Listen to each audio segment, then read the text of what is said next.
ওহে কি করিলে বলো পাহিব তোমারে, রাখিব আখিতে আখিতে। আমি জানি যে না ফেরার দেশে চলে গেলে কেউই আর ফিরবে না, তবু কেন এত আক্ষেপ, এত মায়া? কেন আমার তোমাকে নিয়েই এত মায়া হয়? পৃথিবীতে তো আরো মানুষ আছে, তাদের নিয়ে কেন হয় না?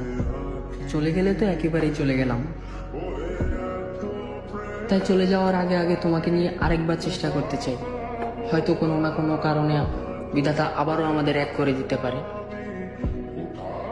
হুমায়ুন ফরিদি স্যার কোনো না কোনো এক জায়গায় বলেছিলেন, আমি 60 বছর বয়সেও এখনো একটা মেয়েকে অসম্ভব ভালোবাসি। তবে আমি কেন বলতে পারবো না? আমার তো চেষ্টা কম নয়।